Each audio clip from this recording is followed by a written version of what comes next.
Praise the Lord. ఈ Bible quiz programme మీకు మీ కుటుంబమునకు చాలా ఆశీర్వాదకరంగా దీవెనకరంగా ఉంది అనేది నేను మనస్ఫూర్తిగా భావిస్తున్నాను. ఎందుకంటే నేను అడిగే ప్రశ్నలకు సమాధానాలు చెప్పాలి అంటే తప్పనిసరిగా మీరు బైబిల్ని చదవాలి.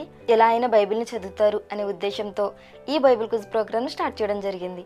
మొదటిగా నిన్నటి ప్రశ్నలకు సమాధానాన్ని స్క్రీన్ మీద చూపిస్తాను, చూడండి. ఇంకా ఆలస్యం చేయకుండా ఈరోజు బైబిల్ క్విజ్ని స్టార్ట్ చేసేద్దాం. Question number 1. నీ కుడి కన్ను నిన్ను అభ్యంతరపరిచితే దాన్ని ఏం చేయాలి? Question number 2. దేహమునకు దీపము ఏంటి? Question number 3. యేసు కనికరమునే కోరుచున్నారు గాని ఏమి కోరరు? Question number 4. జ్ఞానులకు దారి చూపించినది ఏంటి? Question number 5. ఒక తలాంతు ఇంచుమించు ఎన్ని రూపాయలు? చూసారు కదండి. ఈ 5 ప్రశ్నలకు మీకు సమాధానాలు తెలిస్తే వెంటనే నాతో కామెంట్ సెక్షన్లో షేర్ చేసుకోండి. ఒకవేళ ఈ ప్రశ్నలకు మీకు సమాధానాలు తెలియకపోతే నెక్స్ట్ వీడియోలో వీటన్నిటికీ కూడా సమాధానం చెప్పడం జరుగుతుంది. అప్పటి వరకు మన ఛానల్ని చూస్తూనే ఉండండి. Praise the lord.